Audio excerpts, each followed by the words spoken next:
Namo tassa bhagavato arahato samma sambuddhassa. Namo tassa bhagavato arahato samma sambuddhassa. Namo tassa bhagavato arahato samma sambuddhassa. Apamado amatang padang, pamado majuno padang.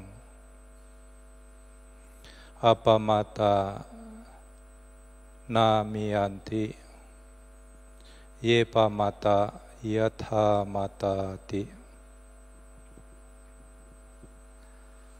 Ya Ibu, Bapak, Saudara-saudara, semoga semuanya dalam kondisi yang sehat dan bahagia.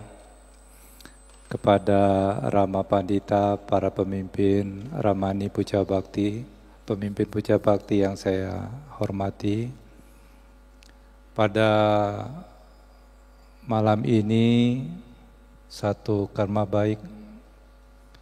Ini kali yang pertama saya bisa mendapatkan kesempatan untuk bisa hadir bertemu dengan umat-umat Buddha di Wihara Mahasampati. Setiap hari selama SPD saudara-saudara telah mendengarkan Dhamma. Tentu sudah banyak pengetahuan-pengetahuan Dhamma yang telah dimiliki. Pada malam ini kita membahas apa?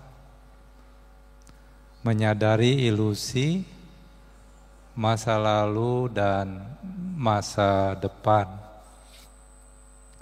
Bagaimana kalau misalnya saudara-saudara dikatakan saat ini saudara hidup dalam ilusi? Apa itu ilusi? Nah, ini kita harus pahami dulu. Misalkan ada orang yang berada di hutan, sedang berjalan dalam remangnya cahaya. Ketika dia sedang berjalan dalam keremangan cahaya itu, dia melihat ada yang melintang di jalan. Karena cahayanya remang, kemudian dia berpikir, apa kira-kira yang terpikir? Melihat sesuatu yang melintang di jalan, dia akan terpikir mungkin, wah ini jangan-jangan ular. Ya. Kemudian tentu setelah dia mempersepsikan apa yang melintang di jalan itu sebagai ular, bagaimana perasaannya? Dia akan takut. Kemudian dia mundur ke belakang, dia mengamati dengan teliti, dengan seksama. Oh, ternyata apa yang melintang itu bukan ular, tetapi hanya sebuah akar. Jadi kesalahan mempersepsikan sesuatu ketika seseorang entah itu melihat, mendengar, ya. Ketika seseorang mengalami kontak melalui 6 indria, dia salah mempersepsikan sehingga dia tidak bisa mengetahui sebagaimana apa adanya. Ini yang disebut sebagai ilusi. Tadi dikatakan bagaimana kalau ada yang mengatakan saudara ini sekarang sedang hidup dalam ilusi. Berapa banyak di antara saudara-saudara yang masih mengalami kesedihan ketika mengenang sesuatu, ingatan tentang masa lalu. Mungkin kita teringat kembali kepada orang yang telah kita cintai, yang telah lama meninggalkan kita. Muncul lagi ingatan tentang orang tersebut. Tidak banyak orang yang tidak bereaksi ketika dia mengenang kembali orang yang telah dicintai. Pada umumnya orang akan muncul kembali kesedihan. Ya. Kenapa padahal hanya sebuah ingatan yang muncul, tetapi kesedihan bisa muncul pada batin orang tersebut. Kapan kesedihannya muncul? Ketika dia mengingat sesuatu yang telah lewat. Ya. Atau juga tidak sedikit orang yang masih muncul kemarahan ketika dia ingat kembali kepada peristiwa yang mungkin tidak menyenangkan, bagaimana orang memperlakukannya dengan tidak baik di masa yang lalu. Ketika itu muncul kembali di dalam pikiran, kemarahan bisa lagi muncul. Pernah mengalami yang demikian? Inilah yang dikatakan orang yang hidup di dalam ilusi. Padahal apa yang telah terjadi itu sebetulnya juga tidak ada. Tetapi kenapa kita masih mengalami penderitaan, orang-orang masih mengalami duka, padahal apa yang dia ingat itu sudah tidak terjadi, sudah tidak ada. Hanya sebuah ingatan kan tidak ada. Atitang nanwagamea, Sang Buddha katakan, masa lalu sudah berlalu, sudah tidak ada. Dan apa yang sudah berlalu tidak bisa dirubah. Tetapi tidak banyak orang yang ketika mengenang masa lalu menyadarinya hanya sekedar ingatan. Biasanya orang hanyut. Bagaimana ketika saudara kembali mengenang pengalaman-pengalaman yang menyenangkan yang pernah saudara alami? Misalkan saja pengalaman tentang makan. Wah, di sana makannya enak sekali. Ketika saudara ingat kembali makanan yang saudara senangi, yang saudara anggap enak itu muncul kembali di dalam pikiran, bagaimana saudara bereaksi? Wah, akan senang kembali dan muncul keinginan untuk menikmati lagi. Senang terhadap sesuatu yang muncul di dalam pikiran tentang masa lalu, ini juga dikatakan sebagai orang yang hidup dalam ilusi kalau dia tidak sadar. Kenapa dia harus senang? Ini orang yang hidup di masa lalu. Tidak sedikit masih banyak orang yang hidupnya masih di masa lalu. Dulu saya sebagai ini, dulu saya begitu. Ya. Biasanya kalau orang dulu mungkin punya posisi yang tinggi, ya, ketika dia sudah tidak menjabat lagi, ada istilah yang disebut sebagai power syndrome. Ya, ingin dihormati, ingin dihargai. Ya. Kalau nggak ada saya, nggak ada tempat ini. Sayalah yang membangun tempat ini. Ya. Hidup di masa lalu. Siapa yang tidak sadar kalau dia hidup di masa lalu, ini dikatakan seperti orang yang telah mati. Dia tidak hidup. Ya. Kalau tidak sadar juga ada kalanya orang hidup di masa depan. Ya. Mengharapkan sesuatu. Ya, kalau saja anak saya sudah lulus pasti saya bahagia. Kemudian kalau ternyata anaknya telah lulus, apa berhenti sampai di situ? Kalau saja anak saya sudah kerja. Setelah anaknya kerja, apakah dia sudah terpuaskan di situ? Kalau saja anak saya sudah menikah. Kalau ternyata anaknya sudah menikah, apa berhenti sampai di situ? Kalau saja punya cucu. Ya. Orang yang seperti ini hidup di masa depan. Jadi siapa yang tidak sadar kalau hidupnya di masa depan, sama juga seperti orang yang telah mati. Ya. Jadi kalau kita mau tahu kita ini sedang hidup di masa sekarang atau hidup di masa lalu atau hidup di masa depan, apa yang harus kita lakukan? Jadi untuk bisa bebas dari ilusi pikiran, mau tidak mau, senang tidak senang, kita harus mengembangkan kesadaran. Kalau tidak, kita terus terbawa dalam pandangan salah. Ya. Jadi seperti burung pipit mau makan di sawah, ya, petaninya membuat boneka dari jerami, dipakaikan baju, dikasih topi, kemudian diikat tali, bisa digoyang-goyang. Ketika burung pipitnya mau makan ke sawah, mau turun makan padi, dia lihat, ada orang. Ini pikiran yang salah, ya, pikiran yang terilusi. Burung itu melihat seolah-olah ada orang di situ, padahal itu hanya boneka jerami. Ya. Jadi kalau kita ingin mematahkan ilusi pikiran ini, mau tidak mau kita mengembangkan kesadaran. Kalau tidak, kita hanyut dalam ilusi. Ya. Ilusi pikiran ini dalam bahasa Pali sering disebut sebagai wipalasa. Wipalasa. Jadi karena lemahnya kesadaran, kerap kali kita salah mempersepsikan sesuatu. Orang menduga-duga. Ya.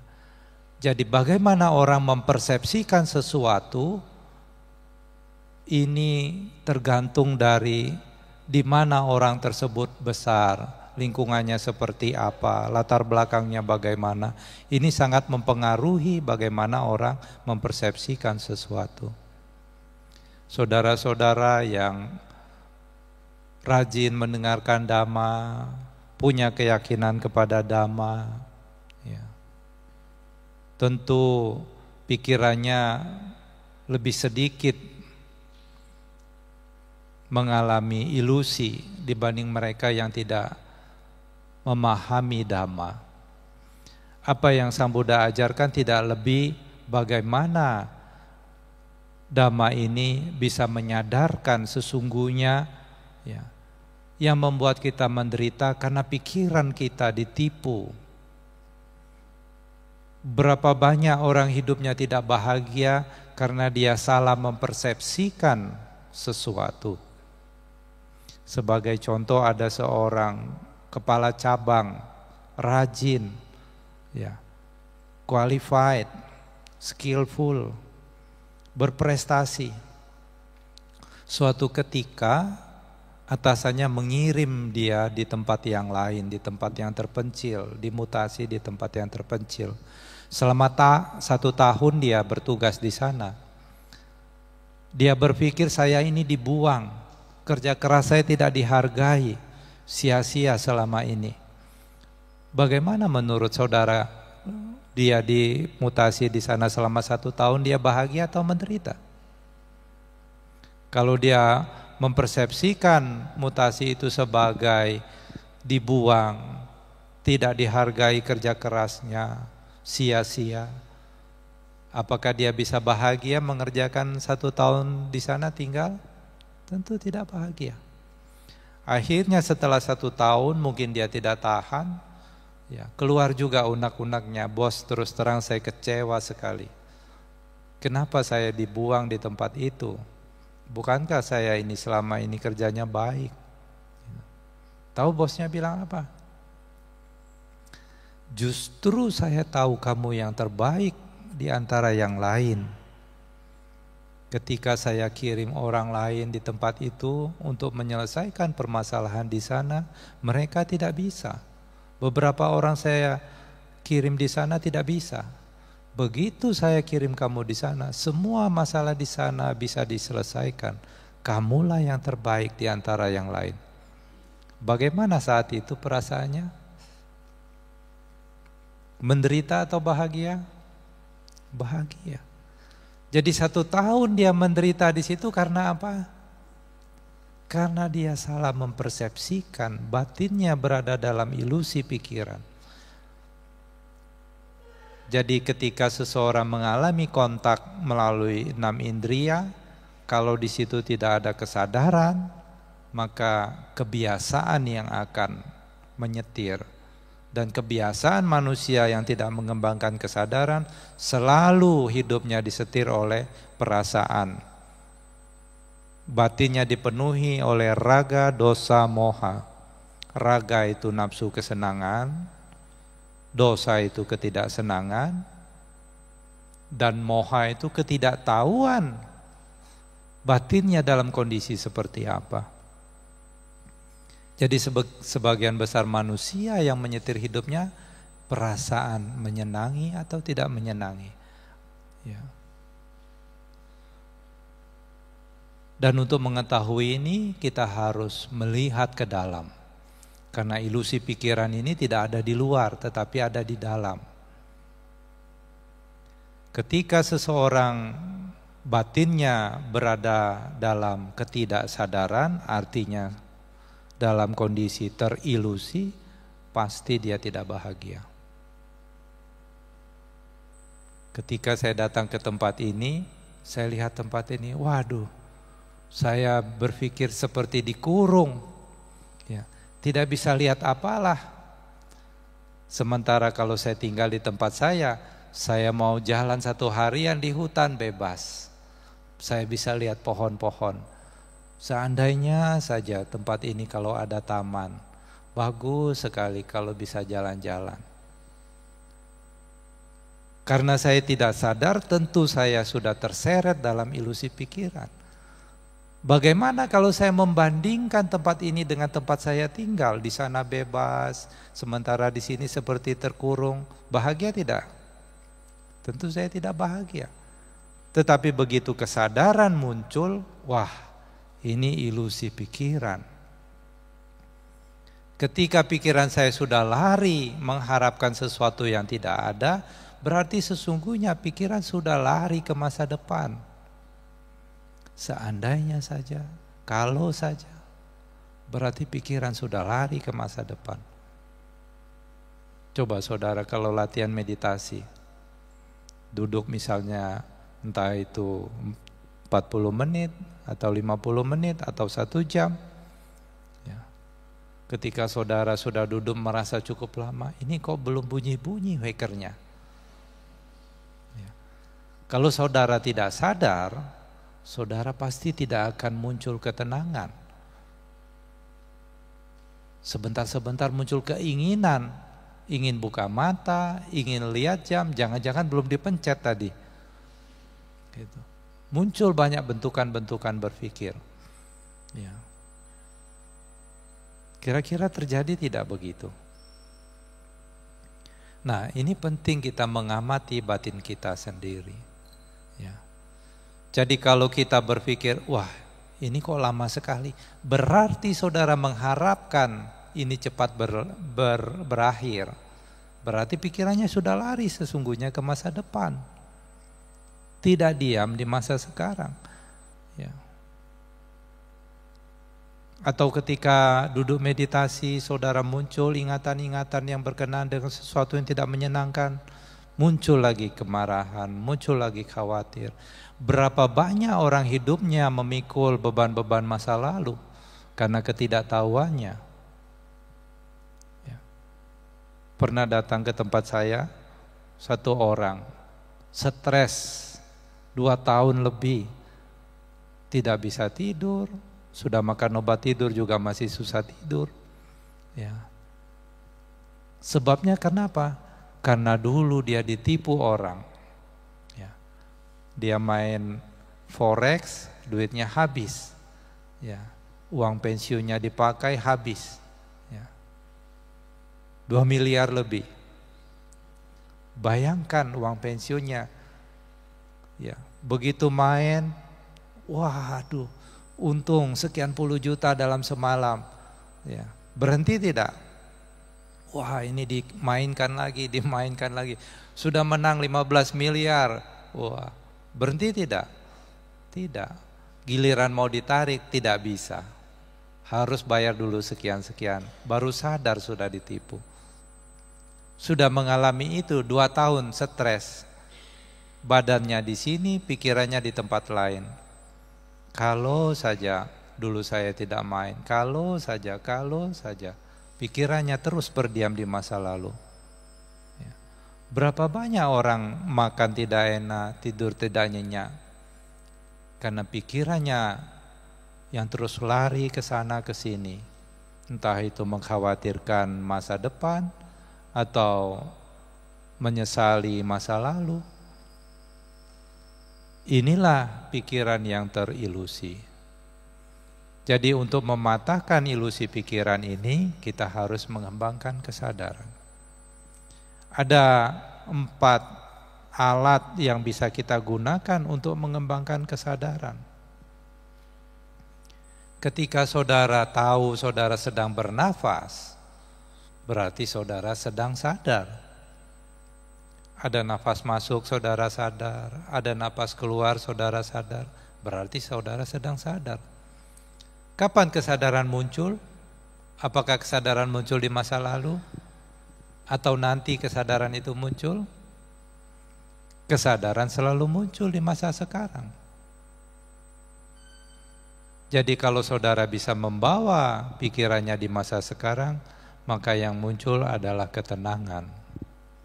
Tetapi ketika pikiran sudah lari ke masa lalu, lari ke masa depan, dan itu saudara tidak sadari pikirannya sudah lari, maka kegelisahan, kekhawatiran, penyesalan itu bisa muncul. Dan ini terjadi pada batin semua manusia yang belum mencapai kesucian. Ada di sini yang sudah mencapai kesucian? Berarti terjadi tidak dalam diri saudara? Apakah ini membahagiakan? Apakah hal ini mendamaikan? Tentu tidak. Dan beruntung kita telah mendengar Dhamma ajaran Sang Buddha. Siapapun yang telah mendengarkan Dhamma, ada peluang untuk bebas dari semua keruwetan ini. Orang-orang yang tidak tahu, tidak mengerti Dhamma, dia pikir yang membahagiakan itu memuaskan kesenangan-kesenangan indria. Kalau lidah dapat makanan enak, ada kesenangan di situ. Kesenangan dan kegembiraan inilah yang membahagiakan. Kalau kita ingin pakaian yang bagus, kita bisa beli, ada kesenangan di situ. Ada kegembiraan di situ. Kesenangan dan kegembiraan inilah yang orang anggap sebagai kebahagiaan. Inilah batin yang terilusi. Makanan enak, pakaian bagus, barang-barang yang indah yang bisa kita lihat. Itu semua hanya kesenangan sementara. Kalau orang mengejar kesenangan-kesenangan indria untuk membahagiakan batinnya, 100 tahun waktu kehidupan tidak cukup. Tidak cukup. Saudara-saudara mungkin sudah hidup separuh perjalanan. Pernah tidak pengalaman indria, apa saja pengalaman indria yang betul-betul menyenangkan, yang betul-betul membuat Anda bahagia, dan Anda tidak mau kesenangan yang lain lagi? Misalnya makanan, inilah makanan yang paling enak. Saya tidak mau lagi, tiap hari saya suka makan ini. Setiap hari Anda makan, masih menyenangkan? Tidak ada kesenangan indria satupun yang betul-betul memuaskan. Kalau orang mengejar kebahagiaan dengan memuaskan kesenangan-kesenangan indria, berarti batinnya tidak bisa melihat dengan jelas. Bukankah kesenangan apapun itu berbahaya? Karena segala bentuk kesenangan, segala bentuk pemuasan dari kesenangan indria itu akan berakhir. Kalau orang menyadari ini, maka batinnya tidak akan tertarik untuk memuaskan kesenangan indria. Bayangkan berapa banyak manusia di luar sana, hidupnya, waktunya hanya digunakan untuk mengejar kesenangan-kesenangan indria. Apa yang dianggap menyenangkan itu memuaskan. Dan untuk memenuhi kesenangan-kesenangan indria itu, orang membutuhkan alat. Alat apa yang paling membantu memuaskan kesenangan indria? Apa? Uang. Kalau dulu gajinya masih 4 juta 1 bulan, kurang. Ya.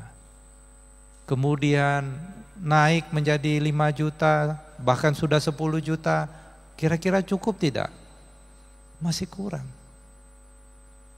Dulu 4 juta nyicil motor, sudah 10 juta dia nyicil mobil. Gaji 20 juta sudah cukup belum? Bahkan ada yang gajinya 500 juta satu bulan, bahkan lebih, masih korupsi. Kenapa? Bayangkan kerja satu bulan dapat 500 juta, itu masih kurang. Kalau dia rasa cukup, kira-kira dia mau korupsi tidak? Mengejar kesenangan indria, itu seperti keledai yang di depannya dikasih wortel. Dia pikir dengan makan wortel itu betul-betul membahagiakan. Sampai kapanpun tidak akan terpuaskan. Ini bahaya. Oleh karena itu kita harus selalu sadar. Ya, kesenangan apapun dari pemuasan kesenangan indria, ini bukan kebahagiaan yang sejati. Kalau kita mengejar kesebahagiaan ke sana, berarti batin kita berada dalam ilusi. Oh, kalau saja saya sudah punya rumah besar. Ya, kalau saja saya punya mobil. Saudara pikir orang-orang yang naik mobil itu semuanya bahagia? Ya.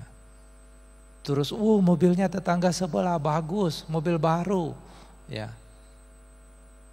Saudara pikir dia bahagia? Kebahagiaan tidak ada pada barang. Ini yang saudara harus sadari. Kebahagiaan tidak ada pada barang. Kebahagiaan tidak ada di luar. Kebahagiaan ada di dalam batin saudara. Kalau saya tinggal di kuti, di bawah di lantai 1, pikiran saya tidak berdiam di sini, pikiran saya ada di Bangka, saya stres. Ya. Aduh, seperti burung dalam sangkar.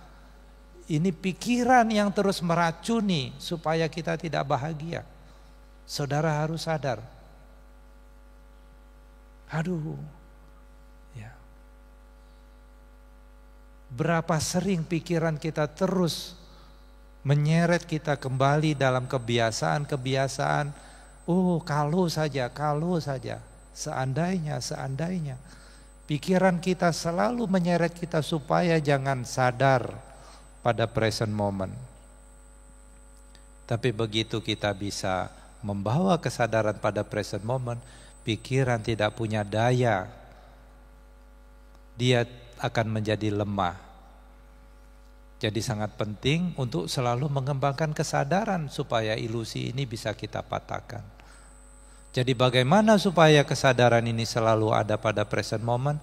Sering-seringlah bertanya, apa yang sedang saya pikirkan sekarang? Apa yang sedang saya rasakan sekarang? Saudara akan tahu, oh kurang ajar, saya ditipu sama pikiran saya. Gitu. Jadi kalau badannya di sini, pikirannya harus dibawa di sini.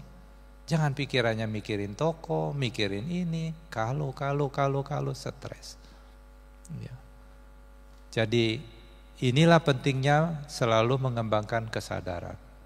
Supaya apa? Supaya kita tidak lagi ditipu. Apa yang sebetulnya tidak menyenangkan, kita lihat sebagai tidak menyenangkan. Berarti kita tidak lagi ditipu. Orang-orang yang tidak paham, orang yang tidak mengerti Dhamma, dia pikir makan enak itulah kebahagiaan. Punya barang-barang bagus, itulah kebahagiaan. Berapa banyak orang yang kita lihat sudah memiliki segalanya, tapi akhir-akhirnya bunuh diri. Saudara pikir dia bunuh diri itu bahagia? Justru dia tidak bahagia. Popularitas yang orang kejar dia sudah miliki. Secara materi itu yang orang kejar dia sudah miliki. Bisa segalanya dikatakan dia sudah punya, tapi batinnya masih tidak bahagia. Kosong, hampa, tidak berarti. Bagaimana orang bisa bahagia? Walaupun ini dindingnya dilapisi emas, semuanya ada, tapi kalau batinnya hampa, kosong, tidak bahagia. Jadi bagaimana supaya kita bisa bahagia? Bawa kesadaran kita pada present moment. Apa yang sedang saudara lakukan? Saudara harus tahu. Secara mudah membawa kesadaran kita pada present moment, bawa kesadaran kita pada napas. Kalau saudara sedang stres, berarti pikiran saudara tidak ada berada pada present moment. Saudara sedang mengharapkan sesuatu yang tidak ada. Atau saudara menyesali sesuatu yang telah berlalu. Maka akan muncul ketegangan-ketegangan. Tetapi kalau saudara bisa diam di present moment, sadari apa yang sudah saudara lakukan sekarang, apa yang saudara miliki sekarang, tidak ada alasan untuk orang tidak bahagia. Mungkin saudara tidak punya cukup uang yang banyak, tapi kalau saudara sadar saudara punya kesehatan saat ini, bukankah itu sesuatu yang membahagiakan? Kadang-kadang orang tidak sadar dia sudah punya kesehatan. Ada orang yang sakit, ya. Kalau dia sakit, kemudian dia terbaring di rumah sakit, kalau dia kaya sekali secara materi, punya uang misalnya miliaran, dokter bilang, mau nggak kamu beli obat ini 2 miliar harganya, tapi kamu sembuh, kira-kira dia beli tidak? Dibeli tidak? Dibeli. Jadi seberapa mahal saudara-saudara punya kesehatan sekarang? Bukankah ini harus disyukuri?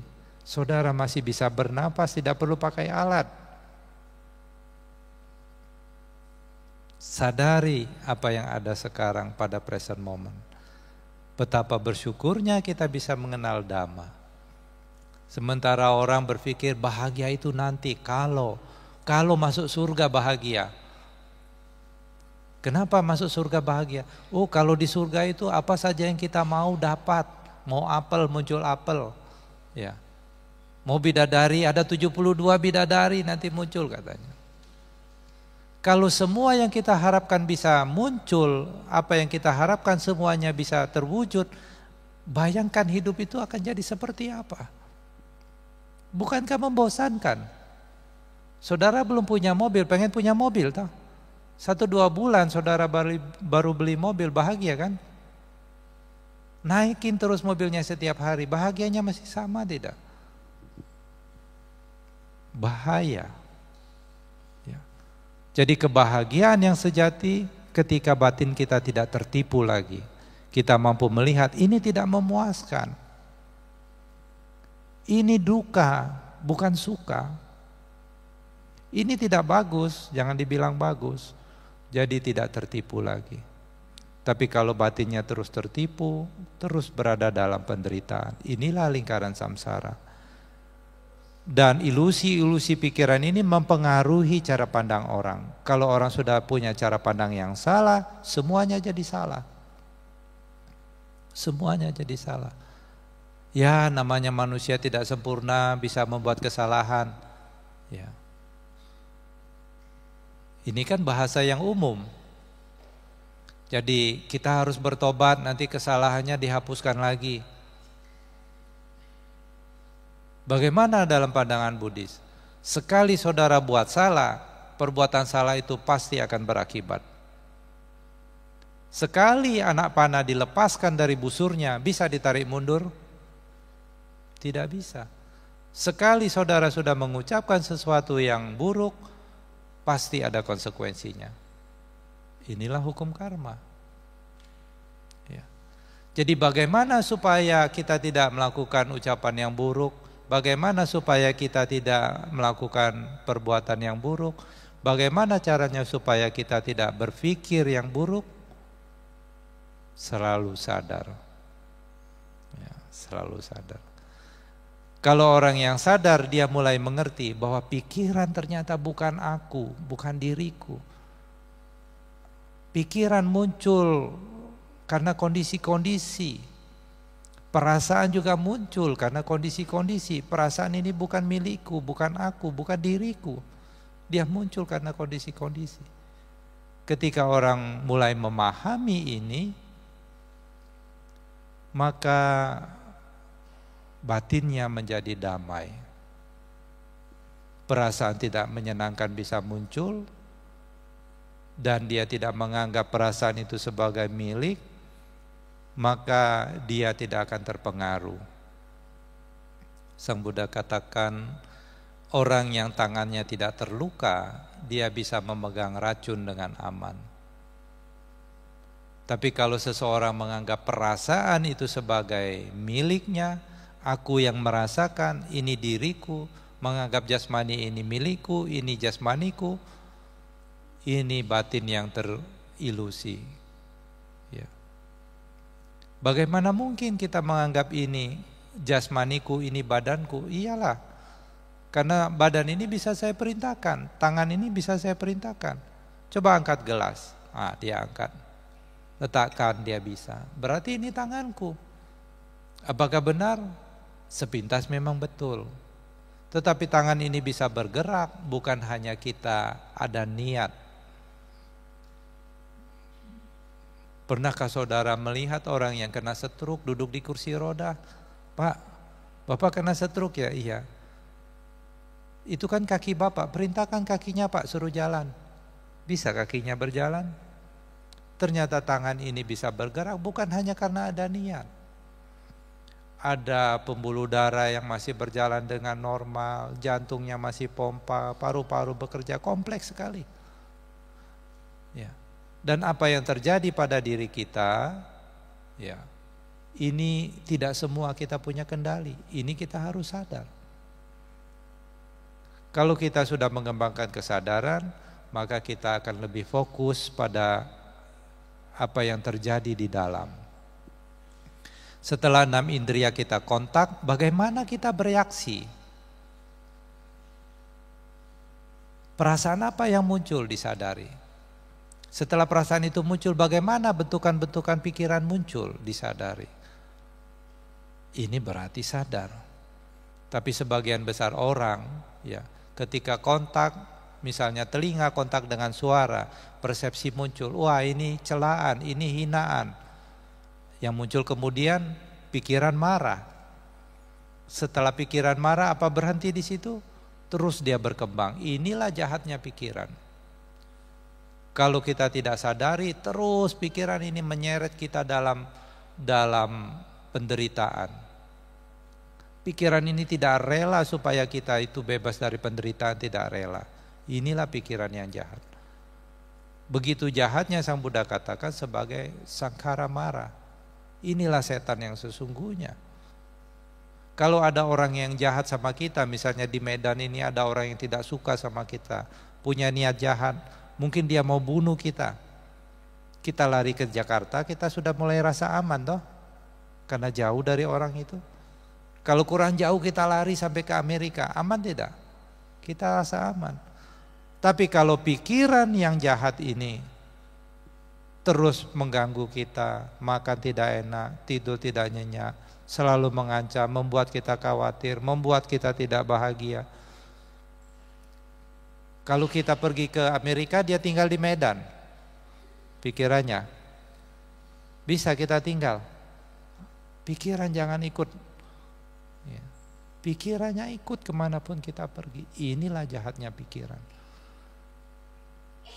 Dan pikiran ini begitu kita sadari sebagai pikiran, kita tidak ambil bagian, maka dia menjadi lemah. Ketika semakin kita tarik kesadaran kita ke dalam, kita semakin bisa fokus kepada objek yang disadari, maka menjadi tenang. Dalam ketenangan, sesuatu akan mampu kita lihat dengan jelas.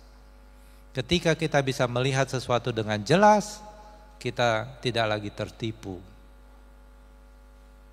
Ketika kita tidak lagi tertipu, kita mampu melihat ini duka sebagai duka, ini anicca sebagai anicca, ini tidak indah sebagai tidak indah, ini bukan aku sebagai bukan aku. Kalau tidak, semuanya saudara anggap sebagai aku. Ketika saudara masak, danakan ke wihara, kasih ke bante, bantenya makan, apa ini, makanan apa ini, tidak enak. Bagaimana perasaan saudara? Saudara jengkel. Kalau saudara jengkel berarti saudara adalah makanan. Aku yang masak. Padahal kan tidak ada. Ya. Saudara khawatir, saudara takut, berarti berada dalam ilusi. Nah, jadi sering-sering bertanya, apa yang sedang saya rasakan sekarang? Oh, saya sedang jengkel, berarti saudara sedang ditipu sama pikirannya. Sadari. Lihat perasaan jengkel sebagai jengkel. Tetapi pada umumnya karena lemahnya kesadaran, yang dilihat bukan kemarahannya, yang dilihat apa yang menyebabkan dia marah. Artinya apa? Fokusnya keluar. Padahal penderitaan tidak ada di luar. Penderitaan ada di dalam. Jadi kalau saya menderita bukan karena saya tinggal di kuti yang seperti ini, bukan. Karena saya mengharapkan sesuatu yang bukan ini. Tapi ketika saya bisa membawa kesadaran saya ke dalam, di mana saja berada, itulah tempat yang menyenangkan. Karena kebahagiaan tidak ada di luar, kebahagiaan ada di dalam. Jadi sadarilah, ya, jangan kita hidup di masa lalu sudah berlalu, sudah tidak ada. Masa depan juga tidak ada. Masa depan itu hanya tipuan pikiran. Masa depan yang sejati itu tidak ada. Apa buktinya masa depan itu tidak ada? Katanya ajaran Buddha bisa dibuktikan. Apa buktinya kalau masa depan tidak ada? Ada orang makan di restoran, di situ kemudian dia membaca tulisan yang besar. Siapa saja besok makan gratis. Wah, senang dia. Ya, besok makan gratis, ajak keluarga. Besoknya diajak keluarga makan. Gratis tidak? Kenapa harus bayar? Kan katanya besok makan gratis. Ya. Besok dia datang dengan keluarganya, bayar tidak? Bayar. Kenapa dia harus bayar? Karena tulisannya besok makan gratis. Gratisnya itu besok, bukan hari ini. Jadi besok itu ada enggak? Tidak ada. Masa depan itu tidak lebih apa yang kita kerjakan sekarang. Kalau saudara sungguh-sungguh mengerjakan sesuatu, maka itu jadi masa depan yang baik. Saudara sungguh-sungguh melakukan sesuatu sekarang dengan penuh kesadaran, akan menjadi masa lalu yang baik. Bahkan kalau saudara sudah betul-betul sadar, masa sekarang pun juga sebetulnya tidak ada. Semuanya kosong. Kenapa? Karena seketika masa sekarang itu langsung berlalu. Menjadi masa lalu karena waktu terus berjalan. Ya. Kalau saudara sudah menyadari bahwa sesungguhnya semua ini kosong, jadi kenapa saudara harus menderita? Kalau saudara menderita, berarti hidupnya berada dalam ilusi pikiran. Saya bahagia kalau mencapai nibbana, ya, berarti pikirannya berada dalam ilusi pikiran. Ya. Nah, ini harus kita sadari. Jadi selalu sadar. Supaya sadar kita butuh 4 alat. Apa? Entah itu berjalan, duduk atau berbaring. Dengan kata lain, setiap aktivitas jasmani upayakan untuk selalu sadar. Di dapur pegang pisau sadar. Kalau saudara sadar pasti ada rasanya. Makan sadar.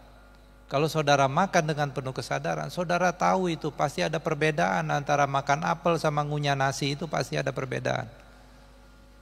Tapi kalau sudah ketemu teman-teman, kumpul-kumpul, ya, tahu-tahu udah selesai 1 piring, nggak sadar. Tadi siang saudara makan apa? Ingat tidak? Kalau saudara melakukan sesuatu dengan kesadaran, saudara pasti akan ingat. Tapi kalau saudara tidak sadar, terus berada dalam ilusi. Ya. Mau makan, lihat makanan 1 meja berbaris begitu banyak, sedang antri, pikirannya sudah lari tuh lihat, itu yang saya kejar tuh, itu yang saya incar. Saudara tidak sadar. Tidak sadar kalau saudara sudah terseret dalam nafsu kesenangan lidah. Begitu giliran sudah sampai waktunya saudara ambil, ternyata sudah habis apa yang saudara incar. Apa yang terjadi? Jengkel.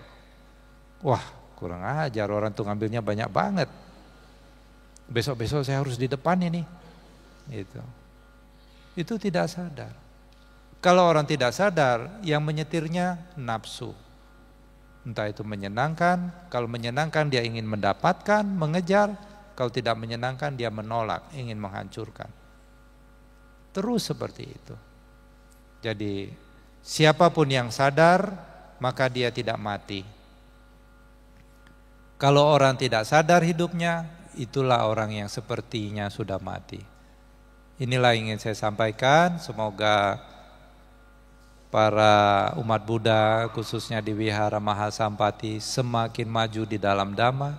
Kalau semakin maju di dalam Dhamma tentu hidupnya semakin bahagia. Karena tujuan kita belajar Dhamma adalah mengikis duka. Kalau belajar Dhammanya benar tentu semakin bahagia. Tapi sudah sering ke wihara, rajin mendengarkan Dhamma, tapi tidak bahagia, saudara harus sadar. Jangan-jangan Dhamma ini salah. Kalau Dhammanya salah, kenapa tetangga sebelah orang lain kok bahagia? Jangan-jangan praktek saya yang salah. Saudara harus evaluasi. Saya ucapkan terima kasih. Sabisata Bhavantu Sukhitata. Semoga semua makhluk hidup berbahagia. Sadu, sadu, sadu.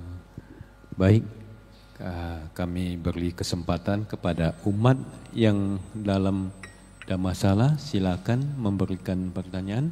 Ya, silakan.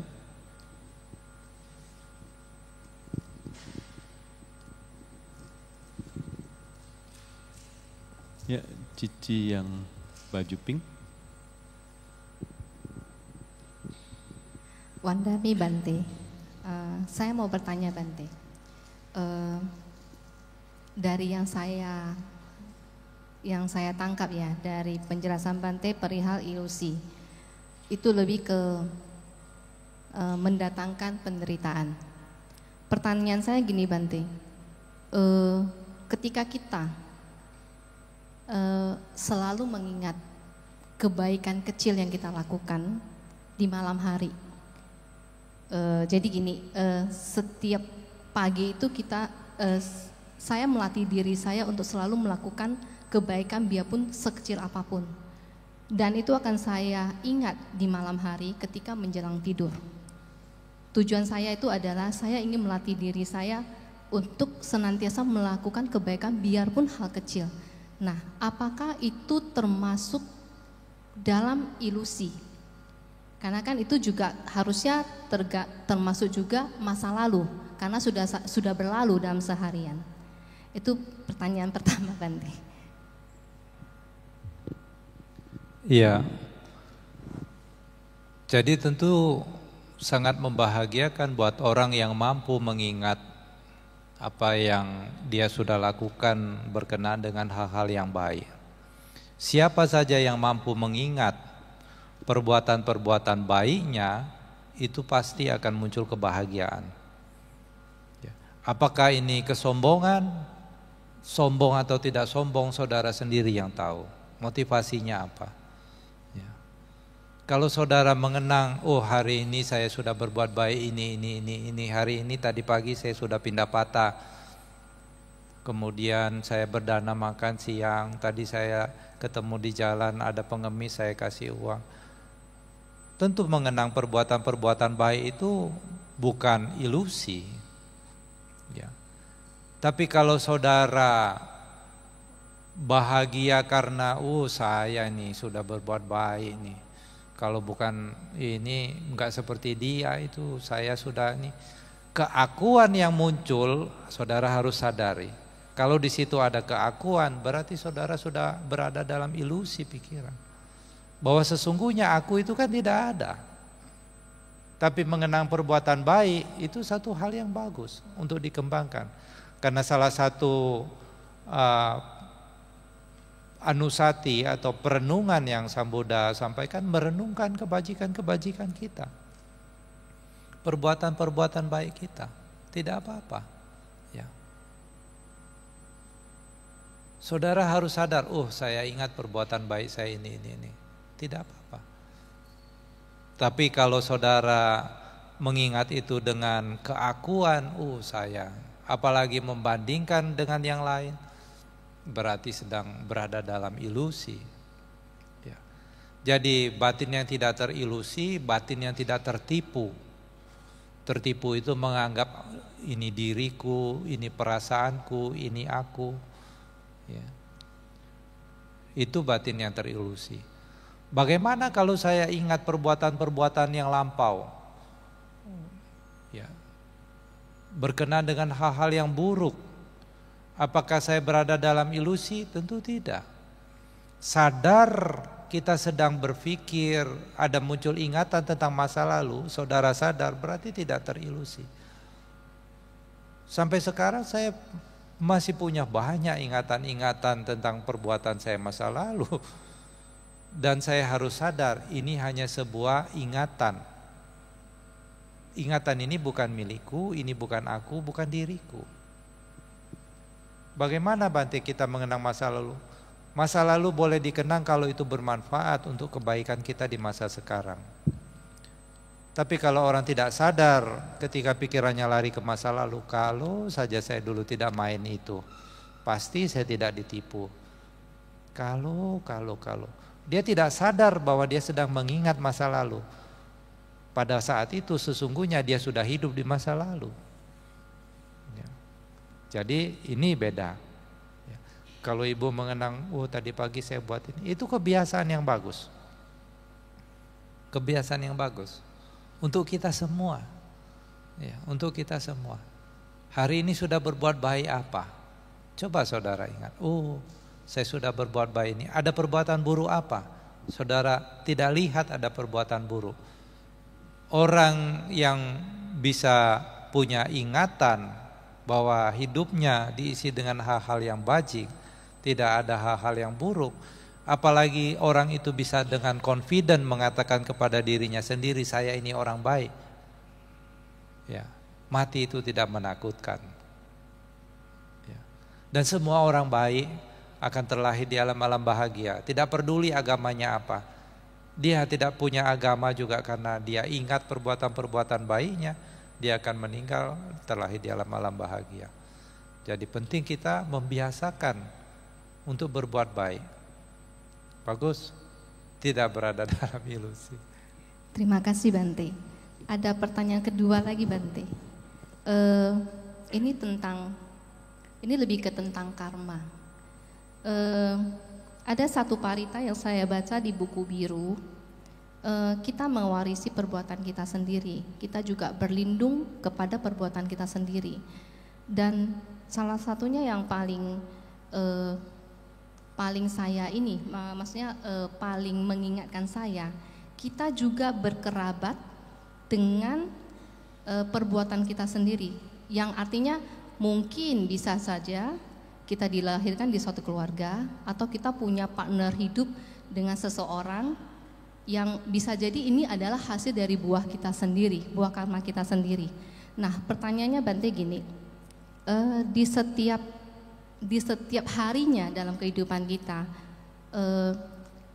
terkadang ada kecewa, marah, kesel melihat kerabat, teman atau partner hidup kita yang itu enggak sesuai dengan kitanya.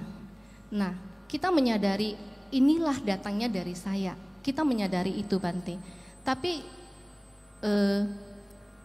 secara Buddhis ada enggak cara untuk mengurangi rasa kesel, marah? Bukan hanya sekedar kita menyadari, karena kita hanya menyadari tapi tindakan selanjutnya itu apa? Terima kasih Bante. Wah, mantap pertanyaannya.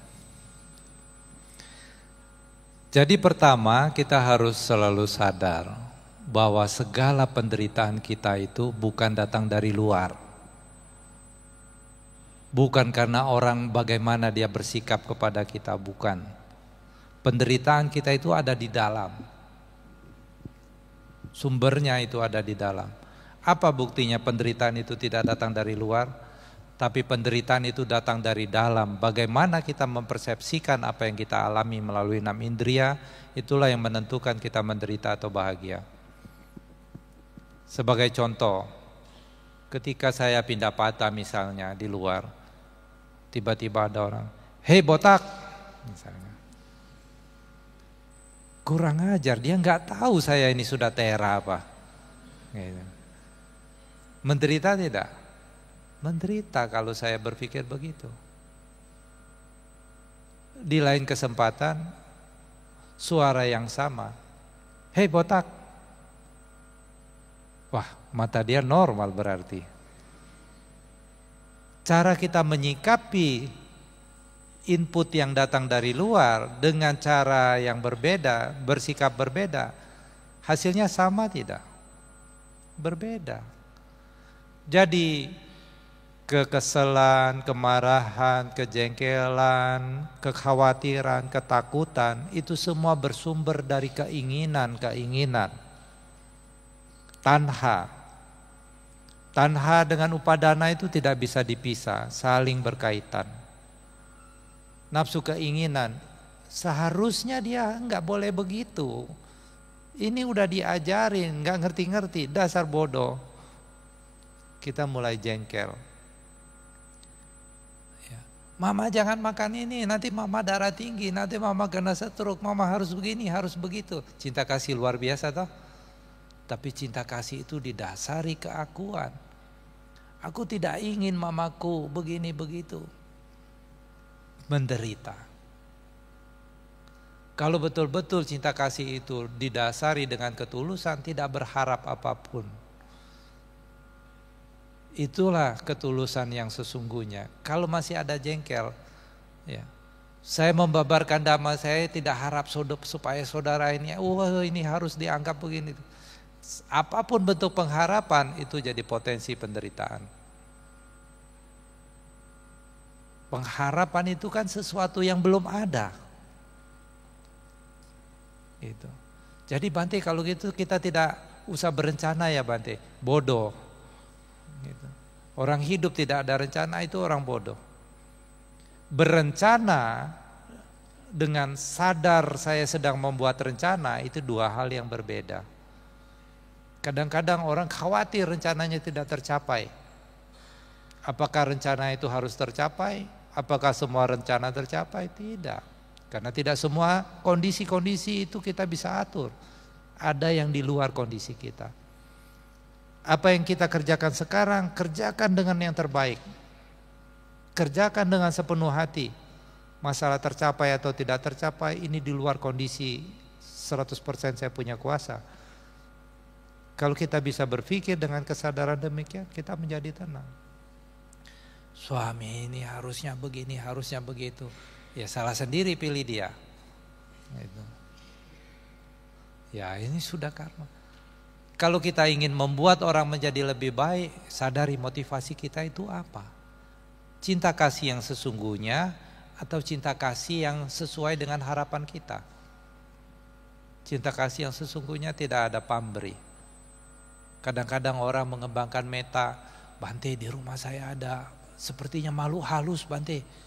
Kadang-kadang sekelebat ada saya lihat orang lewat, padahal dia belum betul-betul lihat. Itu ilusi pikiran, ilusi matanya, lihat sekelebat padahal belum betul-betul lihat. Terus tanya ke Bante, Bante gimana ini Bante? Pancarkan meta, semoga semua makhluk berbahagia. Ya, biasanya kalau ke tempat-tempat yang seram, tempat yang akar, umat-umat pancarkan meta, semoga semua makhluk berbahagia, semoga semua makhluk berbahagia.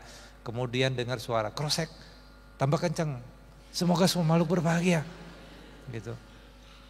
Diulangi cepat-cepat, semoga semua makhluk berbahaya, semoga semua makhluk berbahaya.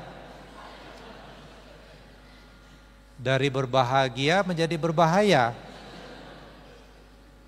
Ya. Apakah itu memancarkan meta? Bukan. Dia mengucapkan semoga semua makhluk berbahagia, dengan kata lain semoga makhluk itu tidak ganggu saya. Itulah yang sebetulnya toh. Semoga makhluk tidak ganggu saya, semoga tidak ganggu saya. Bukankah itu keakuan? Kalau meta yang sesungguhnya semoga semua makhluk berbahagia. Dia mau cekek saya, mau apa terserahlah. Gitu. Hidup juga bukan milik saya. Jadi apa yang harus saya khawatirkan? Dia tidak berada dalam ilusi. Tapi kalau batinnya dalam ilusi, semoga semua makhluk berbahagia. Krosek. Gitu. Semoga semua makhluk berbahagia gitu, tambah dia. Dengan kata lain, semoga makhluk jangan ganggu saya, semoga makhluk jangan ganggu saya. Itu keakuan. Tapi karena tidak sadar, dia tidak tahu. Jadi biarkan, lakukan yang terbaik. Suaminya malas, tegur. Dan untuk menegur, ya tentu dengan cara yang baik. Gitu. Semakin kita keras, dia bereaksi sama. Sebab akibat. Gitu. Kalau perempuan yang pandai, dia tidak akan menggunakan kekerasan. Kalau kamu nggak mau ikut, saya cerai. Wah, dia cari lagi. Ya, tidak seperti itu ya. Jadi mengembangkan kesadaran. Setelah kita sadar, selanjutnya apa? Selanjutnya apa?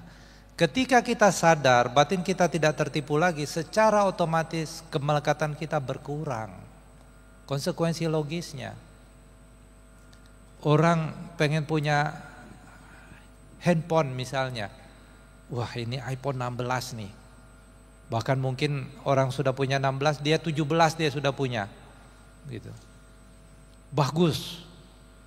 Diberi nilai-nilai bagus, diberi nilai-nilai mahal, diberi nilai-nilai limited, bagaimana perasaannya? Wah, bangga, senang.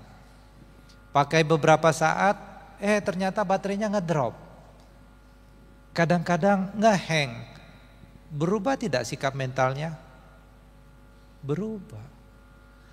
Jadi kesadaran yang kita kembangkan ini akan mampu melihat ketidaksempurnaan. Batin mampu melihat ketidaksempurnaan, sebagai akibatnya kemelekatan kita berkurang. Semakin banyak kemelekatan yang berkurang, kebahagiaan kita semakin meningkat. Dan kebahagiaan sejati bukan masuk surga. Seperti tadi 70 atau berapa bidadari begitu, bukan. Kebahagiaan yang tertinggi bisa kita capai ketika kita tidak melekat kepada apapun. Tidak melekat kepada jasmani. Kalau orang melekat kepada jasmani, muncul keriput saja sedikit di ujung matanya, dia udah panik. Melekat kepada jasmani, muncul sakit saja sedikit, sudah khawatir. Tapi kalau tidak melekat, apalagi dia sudah sadar bahwa jasmani bukan miliknya, di bawah mobil Mercy diparkir, saudara duduk di sini tidak tenang. Kenapa tidak tenang? Ada Mercy bagus di bawah, padahal bukan Mercy saudara. Itu kan bodoh sebetulnya. Bodoh bukan? Bodoh tidak? Orang bodoh bukan itu. Ada Mercy diparkir di bawah, platnya masih merah, masih baru. Saudara duduk sini tidak tenang. Kenapa? Khawatir takut digores orang. Takut dicuri orang. Mercy, ibu bukan punya orang. Itu kan bodoh namanya. Kalau orang sudah sadar, dia tidak akan khawatir. Kenapa kita mengkhawatirkan kehidupan ini? Apakah kehidupan ini milik kita?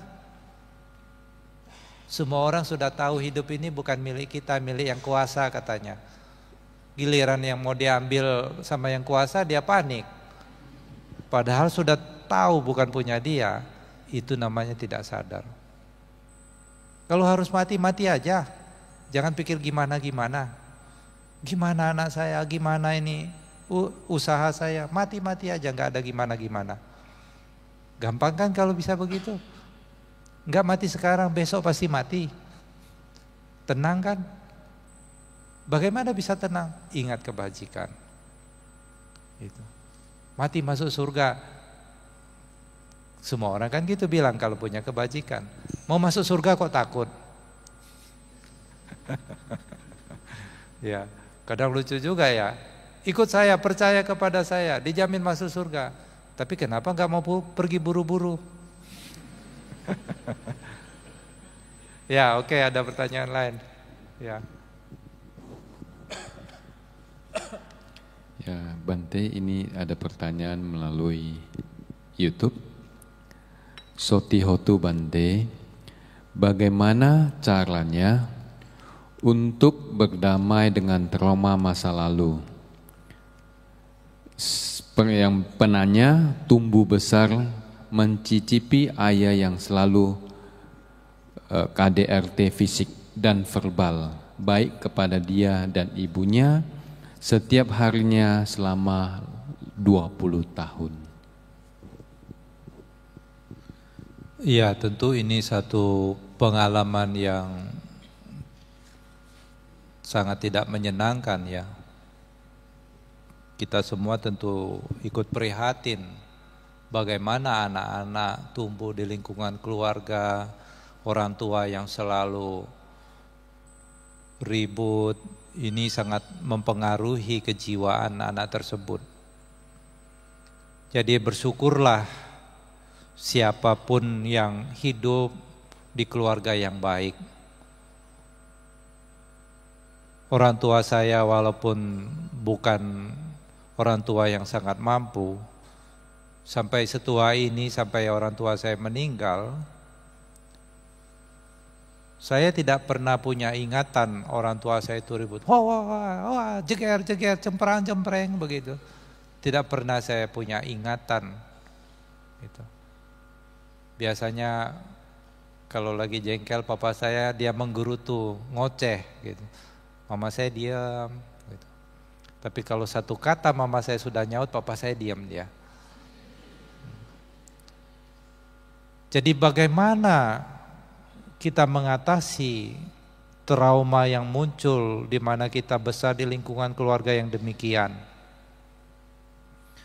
Pertama yang harus kita kasihani adalah diri kita sendiri. Kita lahir di keluarga yang seperti apa, kita tidak bisa memilih. Kalau kita bisa memilih, saya kepinginnya orang tua saya Pangeran Charles. Gitu. Kalau bisa memilih, tetapi pada kenyataannya kita tidak bisa memilih kita lahir di keluarga yang seperti apa. Oleh karena itu, kita harus menyadari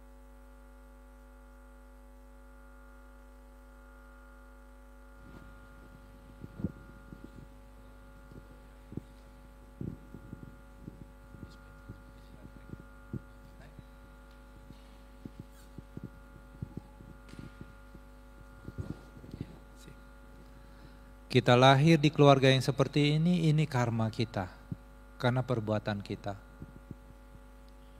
Jadi bagaimana caranya supaya kita bisa melepas?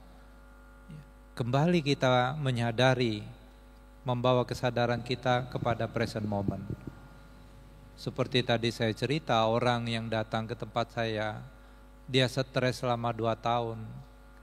Karena ditipu sama orang, pikirannya selalu hidup di masa lalu, maka selama itu dia tidak bahagia. Jadi yang pertama, dia harus menyadari apa yang saya alami ini karma kita.